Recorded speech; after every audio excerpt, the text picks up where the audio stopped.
What is going on, everyone? It's your boy Luke here from a hotel live in Ponte Vedra Beach, getting you guys ready for this week's Players Championship. Super excited. It's going to be a little bit of a different video. I walked the grounds today, was able to get an idea of what the course looked like, but weather was going to be the star of the show this weekend. I think I'd be remiss if we don't go ahead and start right ahead with a weather report because, again, like I said, it could very well be the show, star of the show this week. First off, I want to welcome everyone to the stream. We have Neil down here saying, "Hey guys, what's going on? Hopefully you guys are doing well on this Wednesday evening." Matthew says, "What's up, fellas and ladies? Yeah, what's going on, everyone out there?" We have Kelly with a question down there in chat, which I'll get to here in a second. Corey says, "Let's go."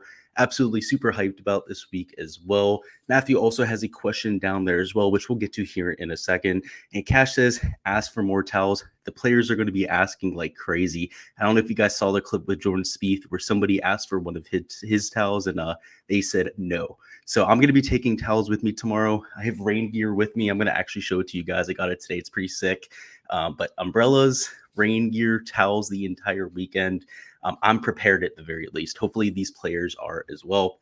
Let's go ahead and talk about the weather, though, before we talk about anything else, because it's important to look through the lens of weather for pretty much everything this week. So tomorrow, it's going to be an absolute wash, particularly in the early afternoon.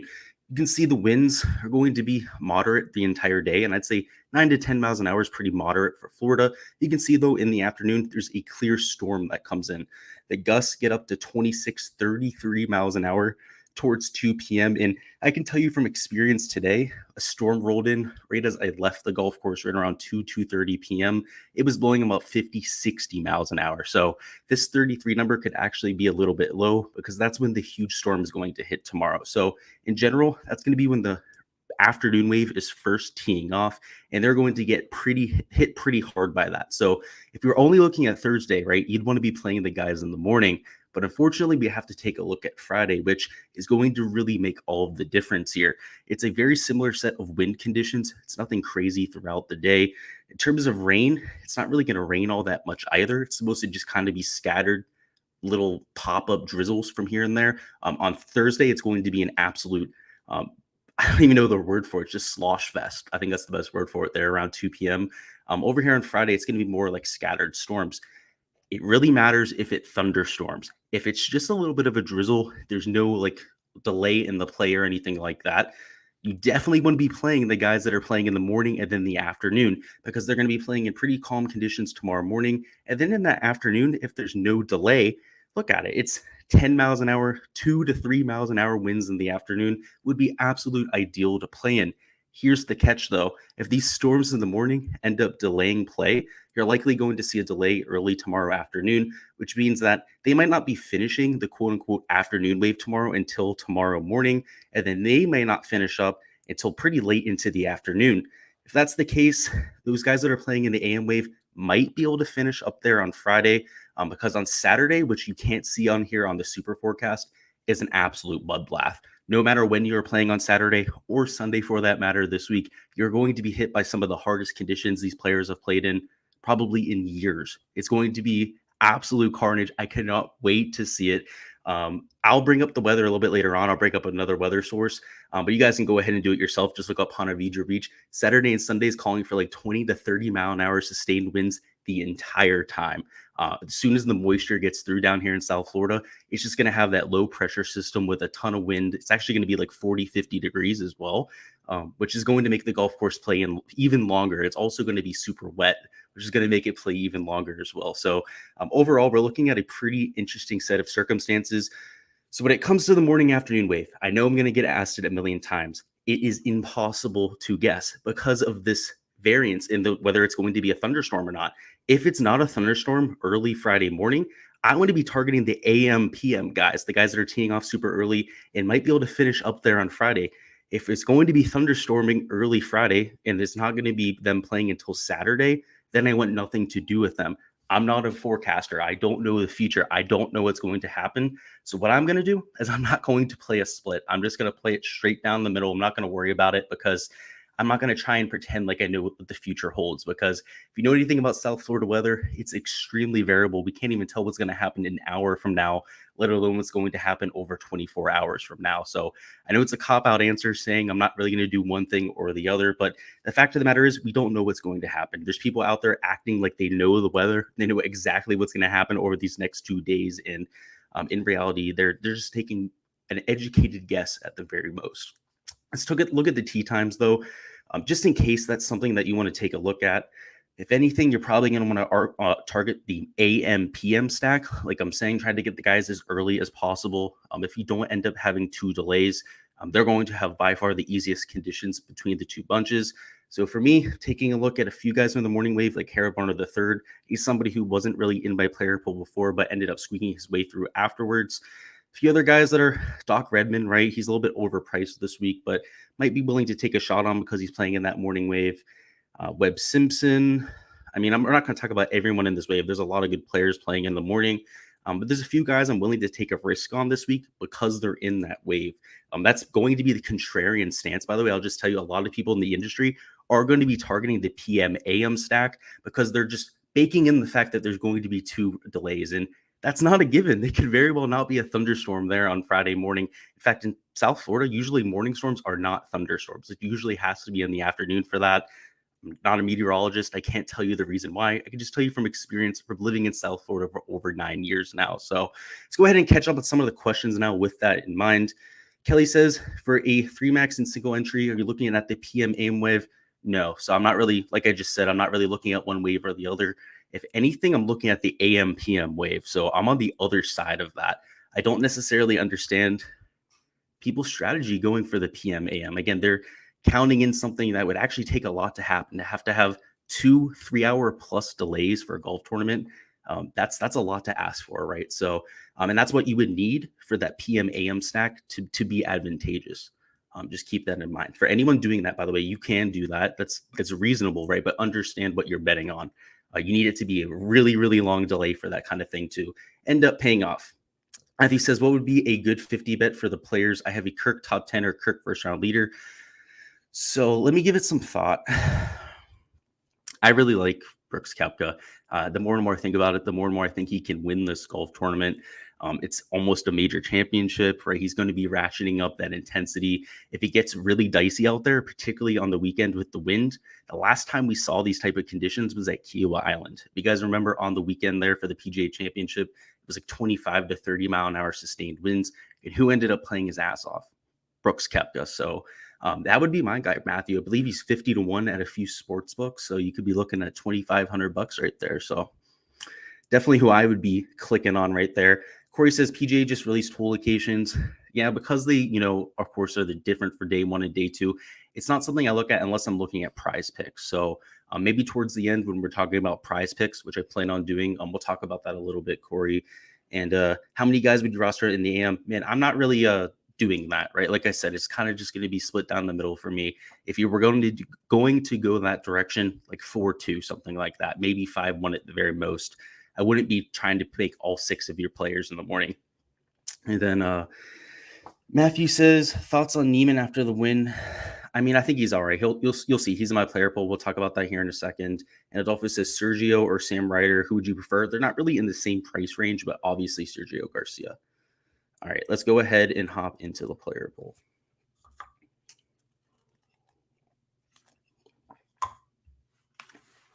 Sorry if the connection is a little bad. Sorry if anything's lagging, anything like that. By the way, I am at a hotel using their Wi-Fi, so it could be a little bit dicey from second to second. Let's go ahead and hop into it, though. Hopefully this is large enough for the screen. Of course, as we go through this, do not be shy at all to put a question down in chat or somebody that you want me to do a deep dive on.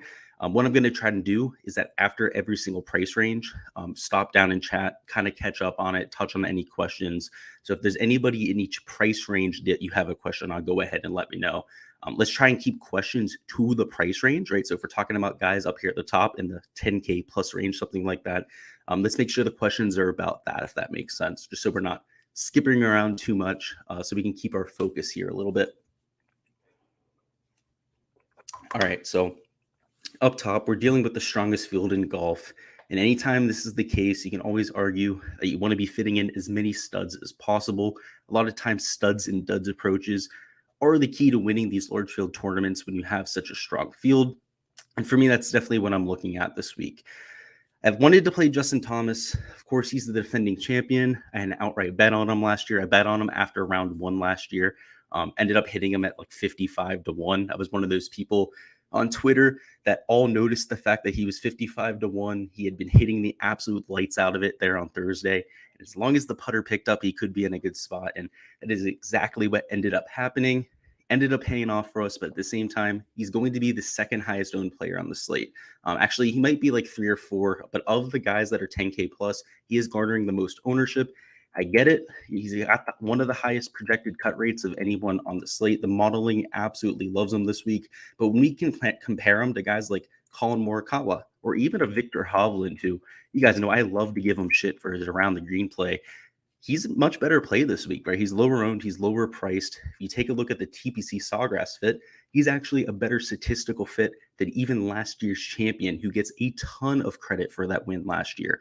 That's baked into this TPC Sawgrass fit. So I'm going to be making the pivot off of JT. You guys know he's also one of my favorite players on tour. So it's something that kind of makes me feel bad having to do. But when it comes to game theory, when it comes to DFS, doing the right thing with our money, not going to be somebody that I can play this week. So let's talk about Victor Hovland. He's somebody that I didn't expect to be playing, but if we're going to be dealing with dicey conditions, soft conditions where precision is going to be really exacerbated, right? We're going to be looking for guys that can keep it in the short stuff. They're most likely, and I meant to mention this before, we're most likely going to be seeing preferred lies for a majority of this weekend. It did rain a ton out here just like in the next hour. There's like puddles everywhere down here in Florida. And if you know, Florida usually doesn't puddle up, and that's because it rained a ton today. So I would expect preferred lies to definitely be in play, which means guys like Victor Hovland that hit a ton of fairways will get a little bit of a boost there. He's also really good with his iron play. And because we'll have softer than normal greens here, even if they turn the sub airs on, and I've had a few people chirping me talking about the sub airs here at TPC Sawgrass, the fact that I haven't talked about them, there's no guarantee that they turn them on. And even if they do turn them on, if it's rained over the last few days, it's still going to be softer than it doesn't matter than if they didn't have rain, right? It's still going to be softer greens. So they might not be as soft as getting 3 to 4 inches of rain, but at the same time, that does benefit guys like Victor Hovland that are extremely accurate. Also, guys like Colin Morikawa. I'm not going to give him much time here. I thought he was going to be relatively low owned. I thought I was going to be unique in doing what I did this week, but I don't know if I caused a little bit of momentum behind Colin Morikawa this week. I don't think I have that kind of pull. Actually, I'm quite certain I don't. But a lot of people in the industry like Colin this week, right? He's accurate off the tee. He's got the pedigree, kind of being slept on in terms of the numbers. I'm still going to be there. I really like the play this week. I was hoping to get him at lower ownership. I think John Rahm makes a lot of sense as well. He's had a lot of success when it's been rainy in the past. So if you take a look at golf tournaments where you've had especially bad conditions, despite his demeanor, despite the fact that he is erratic mentally, to say the least, he's kept it together there. So is something that I'm taking a look at for sure. Let's go ahead and catch up on chat, see if there's any questions here up top. Looks like Derek says, keep up the great work. Thank you, Derek. I appreciate the kind words there. It says, Xander is a good ownership pivot. Yeah, we'll talk about him here in a second. Completely agree with you. And let's use that as a little bit of a transition here to the 9K range. So up top, you can see the highest owned players, JT. It's not really anyone that's extremely chalky. I'm surprised that guys like Hideki and also guys like Scotty Scheffler are as highly owned as they are, right? They're significantly higher owned than guys like a Rory McIlroy, Colin Morikawa, Victor Hovland, and trust me, I get it, right? The price is higher, but they're also on another tier of player. I don't quite understand why people are trying to live in this 9K range as much as they are. So you can see there's quite a few guys in this range I'm fading. Dustin Johnson's going to be low owned, so that shouldn't really be a surprise. But if you saw the fades video, you know that Hideki Matsuyama is dealing with a back injury, also a neck injury. So he's going to be one of the chalkiest players on the slate. That makes him an easy fade for us. Scotty Scheffler also coming in off 2 wins. The last actually 5 times that people have gone out there and had back-to-back wins, they finished outside the top 25 all 5 times. So as much as we like Scotty Scheffler coming in, he doesn't bode well for him having success this 3rd time around. There's definitely a little bit of a hangover that those players tend to have. And now that's something that I meant to include in the fades video because Outside of that, he's somebody who the driving accuracy here isn't all that good. Could definitely get him into trouble in this golf course. And he also has a really high ball flight. So on the weekend, if it gets super windy, assuming that he goes out there and makes the cut, that driving accuracy doesn't cause him that much of a problem. Could deal with issues with his ball flight. Let's see if there are any questions down here. It says, Adolfo says, going heavy on John in my lineups. Should I stay low? I like John. Right, like I said, I like him up top. He's going to be like 15, 16% owned. See, I have him at 17% right there. I might actually be a little bit high on him. Earlier in the week, I had him closer to like 14, 15%. I like him a whole lot. I think you should be playing him. He's the best player in the world, despite him, quote unquote, being in bad form. I mean, look at these recent form. Look at these finishes: 17th, 21st, 10th place. I mean, just it's almost a meme at this point. If you think that's bad play and he's going out there and finishing top 21 in the last 3 events, imagine when he plays average. What is that, a top 5 for us, right? Is that going to at least appease us to an average? Is a good performance have to be a win for Jon Rahm, right? So that's my take on Jon Rahm, right? I think people overreact because he's such an excellent player. They expect him to be so good. Definitely somebody that I'll be playing. All right. Let's talk about a few of these other 9K guys. So Xander Schauffele is going to be relatively low owned. Unfortunately, his ownership has definitely crept up throughout the week. Had him closer to single digit owned earlier in the week. I have him at 13.6% now. I still do like him though. I also do like Cameron Smith. His ownership has actually gone down a little bit as the week has gone on. I like the fact that he's a higher pedigree player than people are giving him credit for. In my opinion, he should be priced right where Victor Hovland is, right around $10,000, right along Patrick Cantlay, Victor Hovland. If you take a look at Cameron Smith's last 10 starts on tour, all of them are like top 25s. He's the win, obviously, multiple top 5 finishes. He has a top 2 finish at the Masters. I mean, multiple major championships. He's been in the run. I think people need to start respecting Cameron Smith like the elite player that he is. Jordan Spieth is an extremely high upside play. I'd be remiss to say that it's a homer play, but it seems like a lot of you in the comments, I've gotten like 10 comments this week saying that they're playing Jordan Spieth as a sleeper pick this week.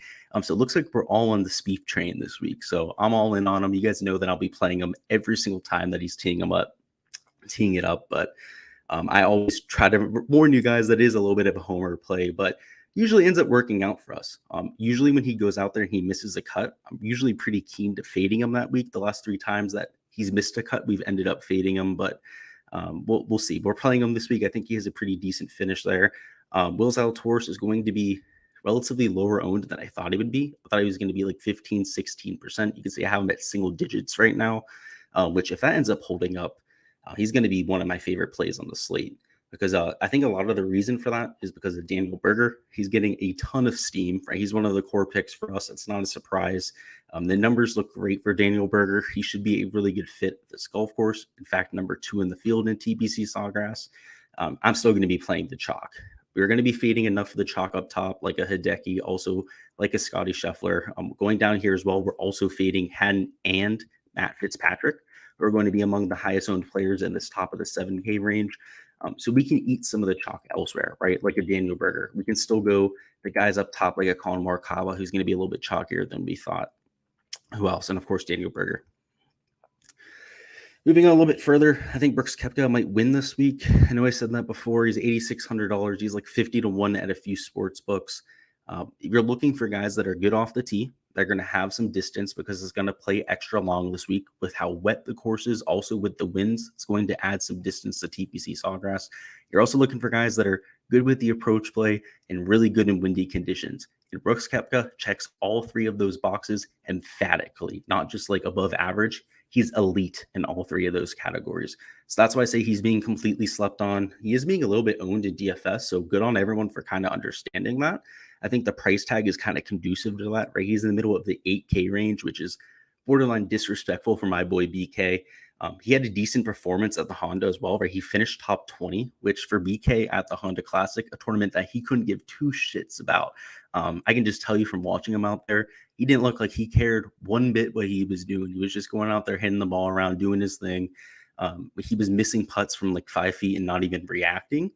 Which, if you guys know Brooks Koepka, at actual golf tournaments that he cares about, he pretty much lives and dies on every single putt. So I do like him at $8,600. This is an event that he should take seriously for sure. Let's go ahead and catch up on chat. Gundagger says 1K subs by Sunday. Thanks for reminding me. I'm hoping so. Hopefully by tomorrow, man. We've gone like 14 subs today. I think we're like 16, 17 subs away. So if you're watching this right now, you haven't subscribed to the channel, make sure you go ahead and smash that sub button.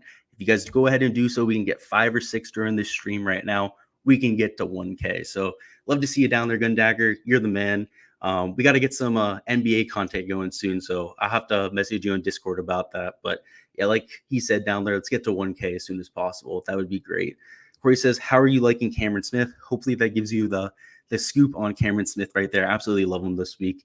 And he said, never mind, you covered it. Yeah, that usually tends to happen, but I'm glad you put it down there in chat just in case, because of course I can't cover everyone on the slate. We'd be here until 10 p.m. and I got to make my lineups here at some point before bed. Not that I'm going to be sleeping tonight anyways. I'm going to be well too excited. So I'm going to have plenty of time to make my lineups, but go ahead and make sure you put any of the guys you want to see down in chat. I'm going to make sure I cover them. All right, let's keep this train rolling. Let's move a little bit further down the board. So Joaquin Niemann, I know someone mentioned him before. I do like him in pretty crappy conditions. He's got a low ball flight. He's coming in with good recent form, and we finally get him at respectable ownership, right? He's $8,400. That's probably too more expensive. I'd rather have him in the mid 7K range, to be quite honest with you. But at least he's low owned, right? At least he's only 11.5% projected owned. So is somebody I'm willing to finally get back to after fading him. Of course, when he went out there and won the golf tournament, and the week after that Honda Classic, he missed the cut. It worked out for us. But this is the spot to jump back on the Joaquin Niemann train. Sungjae Im at $8,300. I've been playing him the last few weeks. Didn't work at the Honda Classic. Worked out pretty well last week. Somebody who, and he's playing down here in Florida, you probably want to be on Sungjae Im because more often than not, he's finishing in the top 25. I don't know if we touched on Brooks. We didn't touch on Louis Oosthuizen. I guess we'll go ahead and backtrack and talk about him because he's also somebody like a Brooks Koepka that has played well in windy conditions. Think about the Open Championship, PGA Championship, US Open, all venues we saw quite a bit of wind at. So I believe he finished second place in all of those events, which poor Louis Oosthuizen, the guy can never end up finishing first place. But in DFS, where second place pays off a whole lot for us, is somebody that I'm definitely taking a look at. Billy Horschel's going to win this golf tournament. So if you haven't already placed that bet on Brooks Koepka, Matthew, you might want to be taking a look at Billy Horschel. I bet him last week. I'm going right back to it. It was a little bit of a sour taste in my mouth, the fact that he didn't end up pulling through for us there. But at $8,100, I think he makes quite a bit of sense. Will be somebody in my player pool. And again, somebody I do have an outright bet on. Shane Lowry looked scared of the rain over there at the Honda Classic. I know that's what everyone's saying, but historically, he's been just fine in the rain, right? He won his Open Championship in some of the nastiest conditions that we've seen, so he's clearly not scared of the rain, and he's got a good skill set for this golf course. Sam Burns is also great down here in Florida. He finally started to look like himself towards Saturday and Sunday at the API, ended up finishing in the top 10. This is another golf course that could also fit his game, particularly if he's sharp with his irons. Let's talk about this range right here. It's a pure ownership play, right? Terrell Hatton's also relatively high owned, but particularly with Matthew Fitzpatrick, they're both decent plays, right? But they're not head and shoulders better plays than guys like a Sam Burns, Shane Lowry, Billy Horschel, or even guys priced below him like an Abraham Answer or Webb Simpson. They're all relatively similar plays in my book. Pretty much could interchange any of those 6 players. I'd be willing to pretty much take any of them. And you're telling me that Matt Fitzpatrick is going to be twice as owned as all of them, and then somebody like a Terrell Hatton is going to be a good 4 or 5% owned, higher than some of these other guys, which is a good 40-50% higher owned. Just not worth it, right? Just guys that from a pure game theory perspective, going to be guys that I'm fading. If you want to take a look at skill set, Terrell Hatton is not very accurate off the tee. He's also missed the cut here, I believe, like every time he's played here. Let's go ahead and confirm that. He was in the feeds video. Yeah, he's missed the cut 3 times. He's finished 41st there in 2017. Horrendous course history. So if you're telling me a guy with horrendous course history is going to be the chalk, pretty easy fade in my book. And with Matt Fitzpatrick, it's not like the course history has been elite. So take a look at this: 9th, 41st, 46th, missed cut. So outside of the top 10 last year, hasn't really done shit at this golf course. Last week, of course, had the really good Sunday. That's why everyone wants to play Matt Fitzpatrick. But I'll remind you, started off horribly. Looked like he was going to miss the cut after day one. So at $7,700, I don't think he's a slam dunk as a play as everyone in the field ends up thinking. So it's somebody that I'm fading, and particularly because a lot of the chalk up top I'm playing, right? Like Billy Horschel is going to be pretty chalky. Same thing with Daniel Berger. Even going up to the top, guys like a John Rahm, Patrick Cantlay, also guys like a Victor Hovland, they're getting quite a bit of ownership. So I want to make sure that I'm differentiating at least a little bit here in the 7K range. And by fading those two players, you pretty much do it. You pretty much don't have to do anything else. I like Answer and Webb. They're relatively accurate off the tee. So if there's preferred lies, we're looking at getting the ball in the fairway. They're two people that are good at doing that. Jason Day just has a little bit too much inherent risk, right? He's got that back injury still. And this isn't quite the field that he was playing in and competing in about a month ago. Those were second half fields, right? People like the Pebble Beach Pro-Am, where we only had like a third of the actual pros playing in the field. It's a completely different ballgame to play in the Players Championship. So as much as that was a good story to see back then, I'm not sure you can do it at this type of venue. Mark Leishman and Max Homa are great plays here, both great ball strikers. Max Homa specifically is one of my favorite value plays on the slate. Paul Casey, Henley, Sergio Garcia, these three guys at $7,400. Good luck trying to decide between the three. That's why in GPP contests, I'm playing like 25% of all three of them. They're going to be a key part of my player pool here in the 7K range. I wanted to try and fade one of them. I was able to roll out Gary Woodland up there. I think he's just a little bit higher owned than he should be because Paul Casey, Russell Henley, and Sergio Garcia are like perfect course fits. They're great with the approach play, accurate off the tee. They have decent course history here, the three of them. If we take a look at it specifically, I mean, Sergio Garcia's course history is like insane. 9th, 22nd. He's made the cut all 4 years. Russell Henley doesn't have the best course history, but look at this. Paul Casey, 5th place finish, 22nd place finish.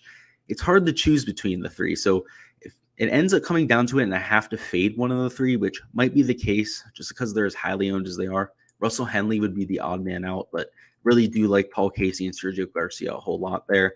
Moving down a little bit further, Corey Connors is elite course history. He's coming in with pretty good recent form.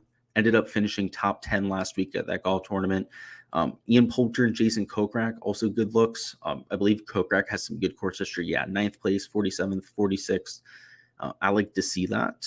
And the last 5 winners at this event have all finished in the top 15 the year before. So Jason Kokrak may be a dark horse person to pick to win because he finished 9th place last year. And of course, Jason Kokrak has won 3 times in the last year and a half, which is more than, I believe, all but like 2 or 3 people in the world can say. So definitely somebody that gets a little bit slept on when it comes to the outright market. Let's catch up on a little bit of chat. Dave says thoughts on Alex Noren. I think he's a little bit outmatched in this field. Let's see. What is he priced out again? I know he's not in my player pool. I know he's kind of outmatched by the guys around him. Where's he at? He's down here at $7,000. You can see I don't have him in my player pool. A lot of that comes down to me liking Russell Knox, Ryan Palmer, and also Chris Kirk a little bit more. He's also garnering a fair amount of ownership, right? He's 7.4% owned, whereas Ryan Armour, Russell Knox, Lee Westwood, Kevin Kisner, Keith Mitchell, Van Rooyen, you can add all of their ownerships together, and it's less than Alex Noren, right? And you can't tell me that Alex Noren has a better chance of succeeding than all of those players combined. So when it comes to the 7K range, like 7.4% ownership is a whole lot more different than 2-3% up top, right? Or 7% up top. It's magnified when you get down low. So he's not super chalk, right? I can understand if you want to go to an Alex Noren, but you have a hard time playing Alex Noren, Chris Kirk, and Lanto Griffin in your player pool. All of them are going to get some ownership down there at that same price tag. And I like Chris Kirk and Lanto a little bit more. But if you're not sold on Chris Kirk, right, you think that he's bad chalk this week, then by all means go to Alex Noren as a pivot. He definitely makes a little bit of sense there. You can pretty much directly take the ownership that you'd be giving to Chris Kirk and just give it to Alex Noren. I think that would make a little bit of sense. It's not what I'm going to be doing, right, just for the record, but definitely something that you could take a look at for sure. Matthew says, Brooks, Billy Ho, check. Yeah, absolutely. Like those 2 bets a whole lot. He said thoughts on J-Day course history and recent form looks good. Recent form's okay. Like I said, though, they were crap tier fields. They weren't really anything to write home about. The Players Championship's just a little bit of a different beast, So I'm not sure if he has it for this field. Kelly says she loves Answer. Absolutely agree. Matthew says I'd go with Sergio out of the three. He's my favorite as of right now because of the course history, but I have a really weird feeling about the other two as well, especially Russell Henley. Even though he has some bad course history, the guy's a really good course fit. Cash says, explain the cheap price on Connor's top the ball on TV. The pricing came out before the weekend, so it came out on Friday night, and Corey Connors had just made the cut, so he was like in 56th place. So they gave him the low price tag because they assumed that he was going to finish like 50th, 60th place, and of course he ended up having a baller weekend. So I think that's really what it comes down to. Ed says, hey buddy, what's going on, dude? He said play Kisner. Yes, I have him in the player pool, so I agree with you. And Matthew says, feel like Tony Finau has no love this week. It might be well warranted, though. Let's look at his recent form, just to give you an idea of why people aren't playing Tony Finau. 33rd Genesis, missed cut. I believe there's another missed cut before that. I believe since his win over there in 2021, which is in the playoffs last year, I believe he's only made 3 cuts, and he's missed like 5 or 6. So he's played really, really bad. So that's why people are fading him. So I kind of understand it. I'm kind of with them on that boat, to be honest with you, Matt. But yeah, he's a quality player, right? Guys can turn it around. We see it every single week. Somebody snaps out of one of those really bad stretches of form, ends up surprising us. Why not Tony Finau? Why not somebody of that caliber? Completely understand if you're playing them. Let's move down a little bit further on the board, though. Absolutely love Siwoo Kim. When Siwoo Kim won this event, it was when it was super shitty conditions. It was rainy all week. It was super windy. We're going to get that same type of Players Championship this week. So definitely think that could be a thing to take a look at. Somebody was giving me shit saying I didn't like Cameron Young this week. I love Cameron Young this week. So if you're watching this video, we're going to talk about Cameron Young. I like the kid so much. I'm going to be playing, like I said, playing him in DFS literally every single week until he wins. Him and Aaron Wise are all just on my absolute nice list this year. I've had nice on a naughty list. Cameron Tringali is on the naughty list. He'll never be in my player pool. Luke List has kind of gotten himself into that as well. But Cameron Young is just completely underpriced. Look at the stats. Right? He's top 10 recent form, top 10 at TPC Sawgrass. Number 7 in the field, period, when it comes to his modeling this weekend. This isn't reflective of price. This is just based on pure talent, pure player overall. He's number 7 in the field. It also speaks volumes about Tom Hoagie down here as number 11 in the field, and he's down here at $7,000. So I will be playing these guys. They're just the stat model play of the week. Long off the tee, which we're looking for at this golf course. The approach play has been insane for Cameron Young ever since he's gone on the tour. He's also been really good on Bermuda grass. So I just can't say enough good things about the kid. The kid, he's looking like Justin Thomas right now. I mean, let's just look at these shots gain metrics because they're beautiful, for lack of a better word. I mean, look at this. Gaining nearly a stroke per round off the tee, 0.85. He's gaining nearly a third of a stroke per round on approach. In the putter, he's gaining nearly a third of a stroke per round. The around the green play, whatever. Maybe he's a mini Victor Hovland. Maybe that's a good comp for him because he's also bad around the green. But he's not as bad as Victor Hovland around the green. He only loses 0.2 strokes per round, not 0.8, which is pretty much inexcusable. Until Victor Hovland fixes that, I'm going to give him shit for it. It's just it's inexcusable. He plays like a college golfer around the green, and that's not a compliment. Move down a little bit further. We have Seamus Power at $7,200. He's missed like a bunch of cuts in rows. At 3 now, or is it 2? Either way, I hope it's 3. Yeah. So we mentioned this before. Yeah, it's 3 cuts in a row. As soon as he ended up finishing in the top 10 at Pebble Beach and we played him, I was calling for him to just miss as many cuts as humanly possible in a row until the players, because he's a perfect course fit here. So you guys have heard that in my videos in the Discord. I've talked about it time and time again. And we finally get him at sub 5% ownership. He's only 2% owned. He's only $7,200. And remember, just a month ago, and it's not even that long ago, guys. A month ago, this guy was like $10,000. He was like 30% owned at Pebble Beach. He was up by 5 strokes after 2 rounds. Now he's among some of the lower tier players in the field and 2% owned and this cheap. Like, are you kidding me? Are people goldfish? Can they just only look at the last 2 to 3 weeks of box scores and make their decisions? I mean, let's even look at the shots gained metrics, right? Let's see if it's even per the numbers a bad play. Still gaining off the tee, still gaining on approach, still gaining around the green, and still gaining with the putter. So the guy's still gaining across all 4 major statistical categories. What gives, right? So he's a great play this week. He's relatively short off the tee, which I know it's going to play a little bit longer this year. Maybe it doesn't play as perfectly into Seamus Power's game as it would most years here at TPC Sawgrass, but I love the approach play. I love the putting on Bermuda grass. He's got to rebound, right? He's got to get back from those 3 missed cuts. And like I said, more than a handful of guys every single week end up doing so. And why not Seamus Power? Let's go ahead and catch up on chat. I also need to wet my throat a little bit.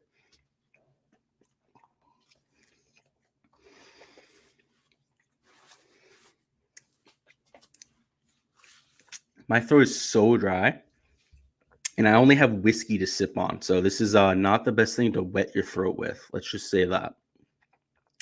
So that did not go well just now. I thought I was going to successfully wet my throat, and it just made it more dry. So a total fail by me right there. Let's go ahead and catch up on chat, though. Ed says, Play Willis. He says, Kisner is all about the money, and Bo boy, does this money have a ton of it. Yes, and it's a short enough golf course for him to compete, so I agree. Chris Palmer says, Xander or Scheffler in cash. I would say Xander, just because I think he has a better skill set for this golf course.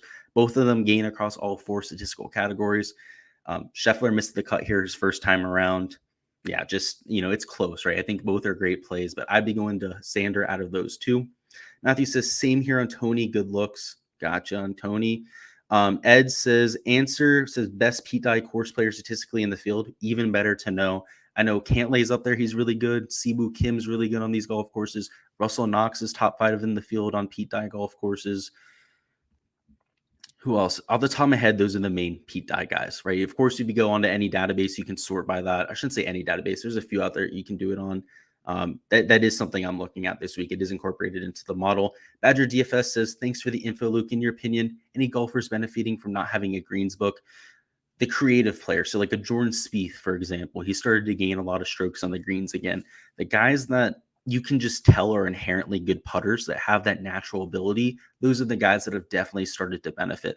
The guys that have started to struggle are the guys that are mechanical, like a Bryson DeChambeau, Dustin Johnson, for example, who's extremely mechanical. Let me think of a few others off the top of my head. Aaron Wise has actually benefited. He's, believe it or not, right? He's somebody who's a bad putter, but he was never very good at reading greens to begin with. I'd say some of the really bad putters, like Hideki Matsuyama is a perfect example. He never used greens books, right? So ever since they made that rules change, he started to gain a ton of strokes with the putter. So is it the fact that Hideki got better with the putter, or is it the fact that everyone else got worse? Hideki has stayed the same. So Badger, hopefully that answers your question. I think a lot of guys have stayed the same with their putter, while a lot of guys have gotten worse, and that's why you've seen some of the putting numbers get better, particularly for a guy like Hideki Matsuyama. I think that's like one of the biggest examples of that. Isaiah, NSN Sports, says, what's up? I believe JT Poston could win this week. I hope so, man. Of course, me and you both love our boy JT Poston. That'd be pretty cool. Matthew says, I'm all in a no driver Adam Scott this week. I'm not too sure I could be on team Adam Scott. Let's just go ahead and say that. Ed says, probably favors John Rahm. Yeah, exactly. With the greens books, I'm assuming that you're talking about. T Marv says, any worries about Webb coming back from injury? It's hard to say, right? It's the first time that we're seeing him. I don't want to speculate on that, T Marv. It's the same deal as like with Hideki Matsuyama, where he's dealing with the back injury. Who else? Daniel Berger was dealing with an injury right before the Honda Classic. Then he went out there and almost won the golf tournament. So it's really hard to see, T Marv. I don't want to give you information that sways you one way or the other, and you end up like fading a guy or playing him, something happens. But I'm treating it essentially like nothing happened. So I'm just going to give you what I'm doing. I'm treating it like nothing happened there. Kelly says, whiskey's good. Whiskey's good, but not for hydrating your throat. I'll just say that. Badger said, it did. Big thanks, bro. Cool. Good thing it answered your question. Dave says, any love for Johnny Vegas? Yes. And we're going to talk about him here in just a second. All right. Let's move down a little bit further. Where's Vegas on the board, by the way, to make sure I don't shade? Yeah, he's at $6,800. We're definitely going to touch on him. I don't even want to talk about Taylor Gooch. He's a great play. He's mispriced. Everyone's going to be playing him this week. The 7.2% number on him is going to be low. He's going to be like 15% owned this week.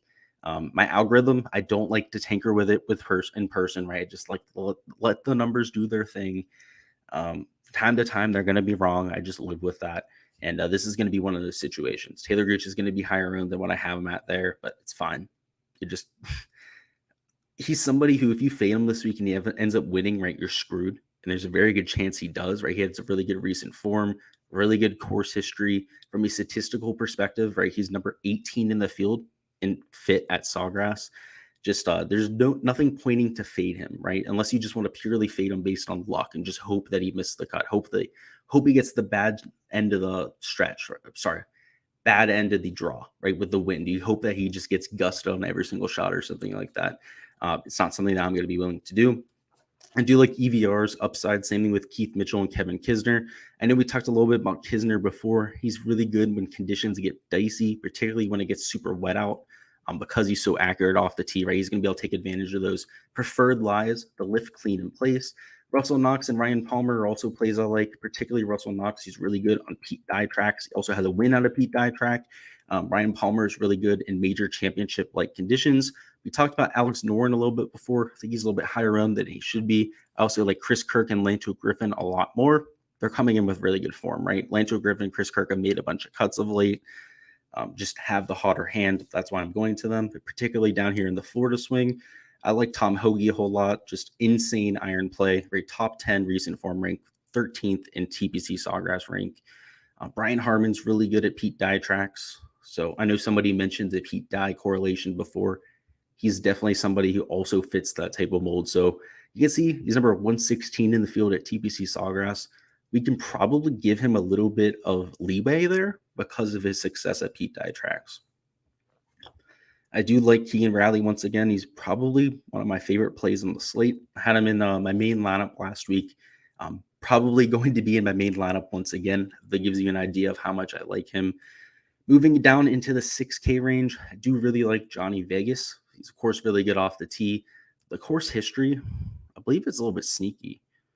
I know last year he made the cut. Yeah, last year, 3rd place in 2019. That's what we like to see, 41st.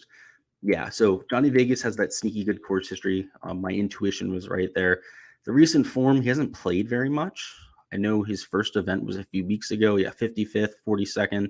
So he hasn't really done anything since coming back here in 2022, but 2 starts, 2 made cuts, good course history, good off the tees, relatively long, so that'll be a little bit useful with these wet conditions. He's also accurate off the tee, right? He's somebody who's long, but also accurate. Definitely worth a few looks. I know somebody mentioned him before. Matthew Wolff, for that same reason, if he ends up getting in a groove off the tee, really starts gaining strokes in bunches, could do what Bryson did last year at this golf course. At any golf course where Bryson DeChambeau ends up playing well, Matthew Wolff is somebody I will always take a look at because their skill sets are so correlated. They're essentially the same exact player. So if he was able to have success here, Matthew Wolff is certainly more than capable as well. Joel Damon's pretty solid in windy conditions. Mito Pereira is just a completely underrated player, right? Number 15 in the field in total model rank. Will always make my player, but always much like a Cameron Young, just absolute stud. Kid I'll be playing every week. Sebastian Munoz, 1.1% owned. I like him as a flyer down low. Really good with the iron play. Let's go ahead and catch up on some chat before I get too carried away here.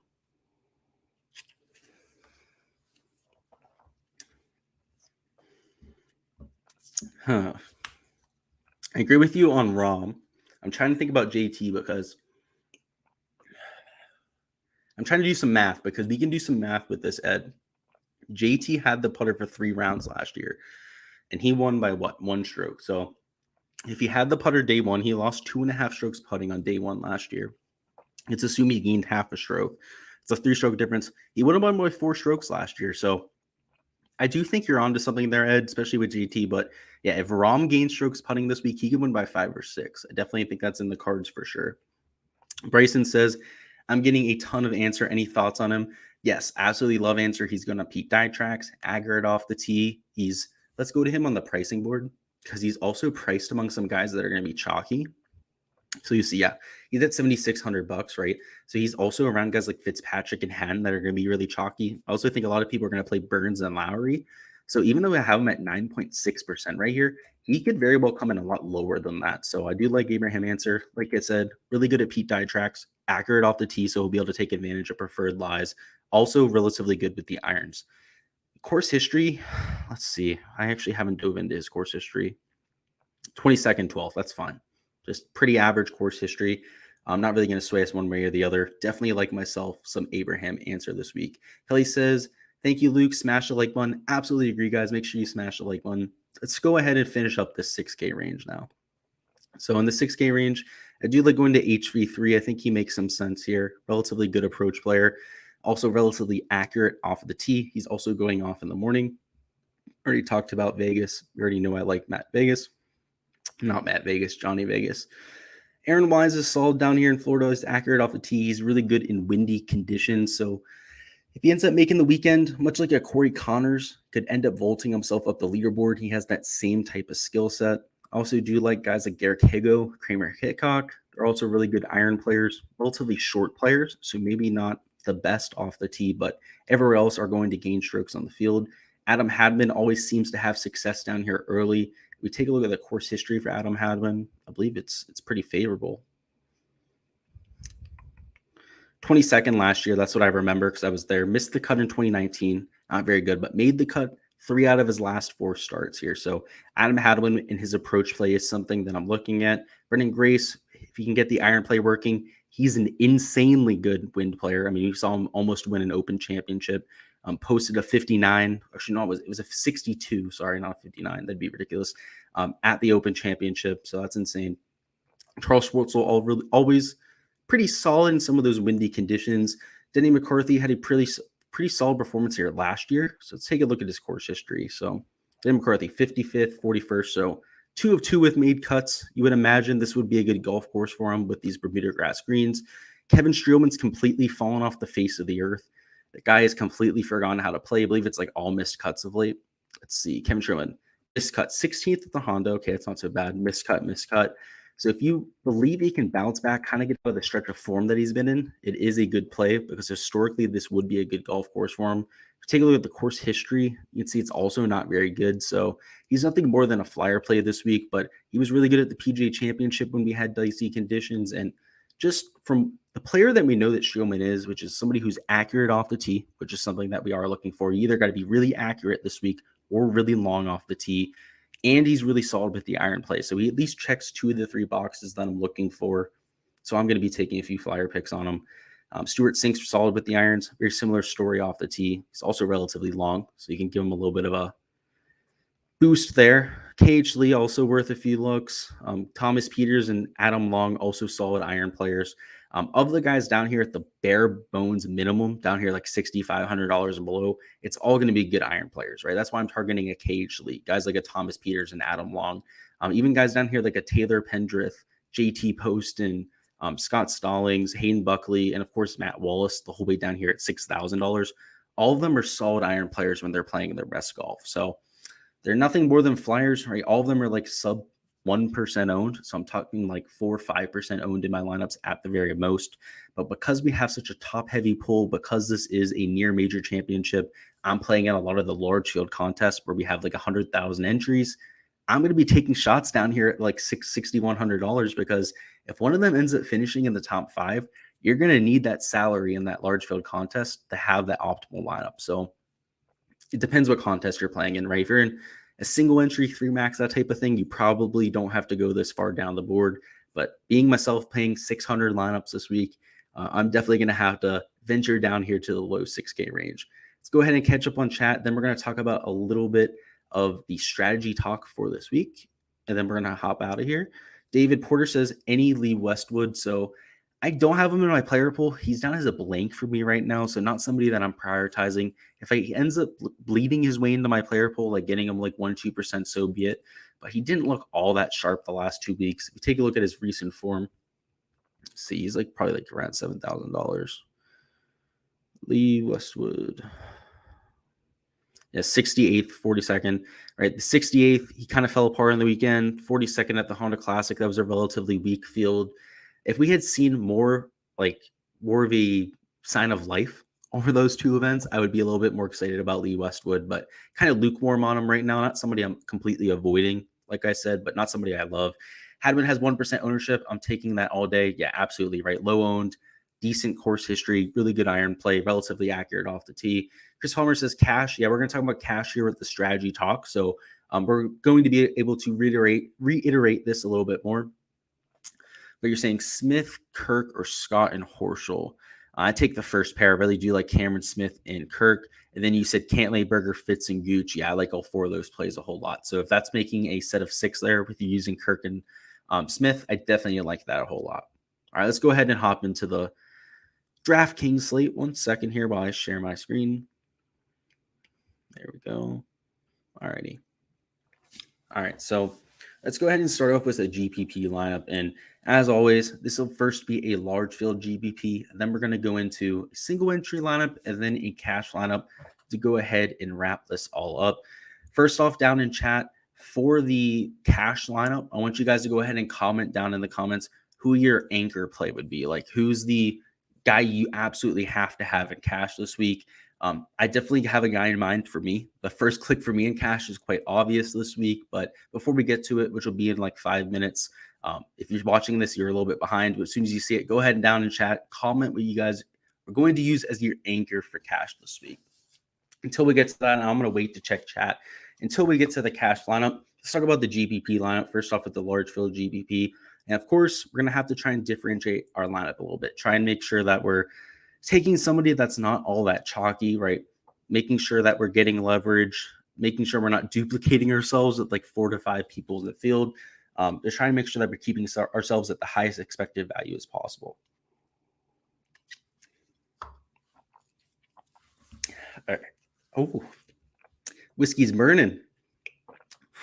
All right, let's go down a little bit further. So at the top of the board, I do like Colin Morikawa, especially for these large field tournaments. He's not going to be the chalkiest play on the slate, but he's also not going to be low owned. So because we are taking him, we are going to have to at least think a little bit about ownership, particularly when we get to the mid-tier range, the high sevens, that type of thing.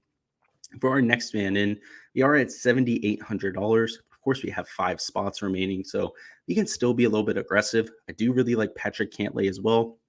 Both of these are core plays for me this week, so it shouldn't be a surprise that we're in our lineup. But now that we're at $7,300, taking Daniel Berger, another core play, would be a little bit too aggressive. So we are going to drop down to my next core play, which is going to be Billy Horschel.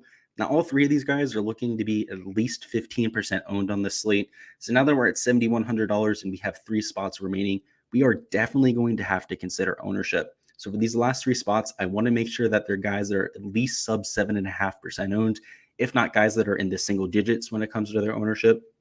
So the first man in that I'm looking at, these guys at $7,400 are among the best plays on the slate, but they're also among the chalkiest plays on the slate. Going down to Siwoo Kim, he's not going to be a low-owned play on the slate, but comparatively, right, for the guys that are $100 more, he's a significant amount less ownership. In fact, if we go ahead and take a look at the exact numbers here, I have Siwoo Kim at 6%. You have all of those guys at like 7, 8, 9, even 11% at ownership. So again, he's not going to be extremely low owned, but comparatively, he does give us a little bit of leverage. That puts us at $7,000 remaining per player. You can try and take somebody else in this 7K range. Max Homa is somebody I'd like to take, but he might be a little bit higher owned. Same thing with Abraham Answer, also maybe a little bit more expensive than I'd like going to. At $7,300, Ian Poulter is going to be extremely low owned, but Jason Kokrak, probably my favorite pick of the bunch here. He's $7,300, so he's going to make us take a guy in that 6K range, which I'm more than okay with. But Jason Kokrak also coming in at sub 7% ownership. Much like a Siwoo Kim, who was 6% owned, you're looking at 6.7% on Jason Kokrak. So again, they're not going to be extremely low owned plays, but as long as we're taking 3 guys that are all in that middle of the ownership range, right, like 7.5% ownership and below, we're going to be okay. And puts us for our last pick down here in the 6K range, $6,700. I'm more than okay leaving some salary on the table. I'm also more than okay spending all of our salary. So let's go ahead and weigh our options here. Aaron Wise is somebody that immediately draws my eyes, right? That would be leaving $100 on the table. Love the ball striking this week. Also like Joel Damon. I like the fact that he's going to be relatively low owned. Sebastian Munoz, you're looking at sub 1% ownership. Mito Pereira, if you were looking at just purely the numbers, he would be the guy to take a look at here. But with all that being said, the guy I would probably settle on would be Aaron Wise. Leaving $100 on the table is going to give you at least a little bit of a higher chance of being unique. He's also the guy who, if we take a look at the rest of our lineup, they're all approach play specialists, all also relatively accurate off the tee. And Aaron Wise definitely continues that trend. So overall, there's 3 guys that are not super chalky, right, but relatively chalky in Morikawa, Cantlay, and Horschel, and rounded out with guys that are all sub 7% ownership, right around 6% ownership on these two, and right around like 2% on Aaron Wise. This lineup would be unique, most likely, right? Maybe somebody watching the stream now is going to go ahead and enter this lineup, but this type of thinking is going to get you to a unique lineup and the type of lineup you're looking for in large field type of contests. Let's move on to the single entry lineup. In single entries and 3 maxes, this would apply for both of those type of contests. You're really looking at just trying to take the best plays. You don't have to be nearly as cognizant as ownership.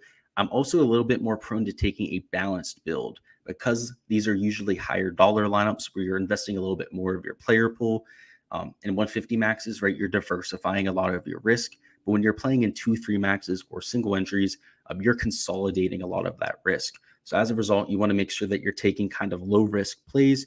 So I actually like building in the 9K range. So starting off with Patrick Cantlay is something that I'll do this week. Taking somebody like a Xander Schauffele as my second man in, and then maybe even adding somebody like a Daniel Berger in this 8K range. These guys are going to be chalky, but by starting in this 9K range, it's going to make our lineup at least unique enough for this single entry, right? Like I said, we don't have to dwell on ownership too much, but not that many people are going to completely fade that 10K range. So could be at least be a slightly unique look from the lineup construction perspective. Now we can worry about just taking the best plays on the slate. Like I said before, I really like Abraham Answer. I think he'll be chalky, but that's okay for this lineup. Same thing with Paul Casey. Like I said before, those guys at $7,400 going to be chalky, but some of the best plays on the slate. And that puts us at $6,600. And we're going to be using Aaron Wise once again. This was the case last week. We did the same thing, and Aaron Wise was in every single lineup. Of course, he ended up finishing in I believe it was like the top 20 last week or something like that. So it paid off. Maybe it's the same thing this week, right? Maybe the DFS gods are trying to tell us something. What did he finish last week? T17. Yeah, he finished in the top 20. God's sake. They're trying to tell us to play Aaron Wise again, guys. But either way, this is the type of lineup we'd be looking at in a single injury. If you don't want to play Aaron Wise, right, say you want to take somebody towards $7,000 instead, maybe spend down from Daniel Berger, right? Maybe go ahead and take Horschel like we did in the other lineup. He was only $8,100. And that lets you live in the 7K range. You can take Siwoo Kim, right? That way your cheapest player ends up being Siwoo Kim rather than somebody like an Aaron Wise. Both of those type of lineups would be more than okay for a smaller field contest. Let's go ahead and catch up on some of the cash contests now and then hop right into the cash build. David Porter says JT and cash. I think he makes a little bit of sense. He's a good ball striker. David says Paul Casey cash lock. He's going to be in our cash lineup. So yeah, we'll be there in a second. Rory and cash. Chris Palmer says Berger and cash. Completely agree. And Dave says almost forgot to put my all Aussie lineup in for the GPP. I'm glad to hear I'm not the only one. I'll do ones with these guys with no profile picture, all guys from England, that type of thing. So I'm glad to see Dave that I'm not the only one who does that type of thing. All right, let's make my cash lineup. Usually looking at just the chalkiest plays on the slate. We also want to make sure that they're plays that make sense.